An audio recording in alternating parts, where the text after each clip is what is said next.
এবার যেন সত্যি বসুন্ধরা টিস্যু দিয়ে চোখ মুছতে হচ্ছে চট্টগ্রামের বদ্দাদের। 170 রান করেও ম্যাচ জিততে পারল না বিসিবি পরিচালিত ফ্র্যাঞ্চাইজি টিম। কাইল মায়ার্সের আগ্রাসী ব্যাটিংয়ে রংপুর তুলে নিল তাদের চতুর্থ জয়। রংপুরের অসাধারণ জয় নিয়ে বাকিটা রিপোর্টে। বিপিএল এর সপ্তম দিনে এসে রংপুর রাইডার্স এবং চট্টগ্রাম রয়্যালসের মাঝে অনুষ্ঠিত হয় টুর্নামেন্টের অন্যতম হাই ভোল্টেজ ম্যাচ। টেবিলের প্রথম এবং দ্বিতীয় স্থানে থাকা এই দুই দলের লড়াই যে জমে উঠবে তার আভাস পাওয়া গিয়েছিল আগেই। সিলেট আন্তর্জাতিক ক্রিকেট স্টেডিয়ামে টসে জিতে চট্টগ্রামকে ব্যাটিংয়ের আমন্ত্রণ জানায় রাইডার্সদের অধিনায়ক নুরুল হাসান সোহান। রংপুর অপরিবর্তিত একাদশ নিয়ে মাঠে নামলেও চট্টগ্রাম টপ 11-এ সাজায় অভিজ্ঞ আবু হায়দার রনিকে নিয়ে।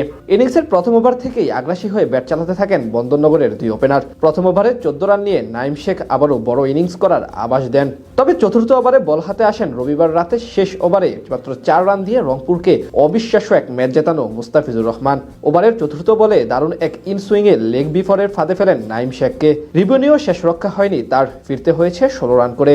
তবে দলকে চাপে ফেলতে দেয়নি চট্টগ্রামের টপ অর্ডারের বাকি দুই ব্যাটার। পাওয়ার প্লের শেষ ওভারে 3 নম্বরে নামা মাহমুদুল হাসান জয় সাজগড়ে ফিরলেও চট্টগ্রামের স্কোরবোর্ডে সংগ্রহ দ্বারায় 2 উইকেটের বিনিময়ে 48 রান। হাসান নওয়াজকে সাথে নিয়ে 4 ছক্কার উৎসবে মেতে ওঠেন ইংলিশ ব্যাটার অ্যাডাম রসিংটন। রংপুরের বোলারদের উপর আগ্রাসন চালিয়ে 10 ওভারে তাদের স্কোরবোর্ডে তোলে 79 রান। ইনিংসের 16তম ওভারে রাকিবুলের বলে বোল্ড হয়ে সাজগড়ে ফিরে যান টানা 3 ম্যাচে 3টি অর্ধশতক করা রসিংটন। তবে রানের চাকা সচল রাখার চেষ্টা করলেও 15 ওভারেই আঘাত হানেন কাটার মাস্টার। 46 রান করা হাসান নওয়াজকে ফেরান তাওহিদ হৃদয়ের হাতে তালুবন্দি করে। শুরুটা দারুণ হলো ডেথ ওভার স্পেশালিস্ট মুস্তাফিজ এবং আকিব জাভেদের নিয়ন্ত্রিত বোলিংয়ে 169 রানের লড়াকু পুঁজি পায় বিসিবি নিয়ন্ত্রিত ফ্র্যাঞ্চাইজি চট্টগ্রাম রয়্যালস।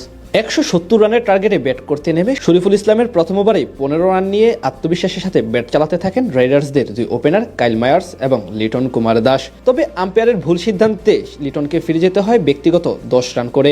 3 ম্যাচ ব্যর্থ হলেও চতুর্থ ম্যাচে ঠিকই জ্বলে উঠলেন ক্যারিবীয় hard hitter batsman Kyle Mayers. Sheikh মাহাদির পর আবু হায়দার রনিকে 3টি বিশাল ছক্কা হাঁকিয়ে ইনিংস এগিয়ে নিয়ে যেতে থাকেন এই বাঁহাতি।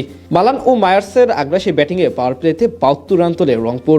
আমির জামালের বলে সাজগড়ে ফিরে যাওয়ার আগে 25 বলে 50 রানের এক বিধ্বংসী ইনিংস খেলে যান এই ক্যারিবীয়।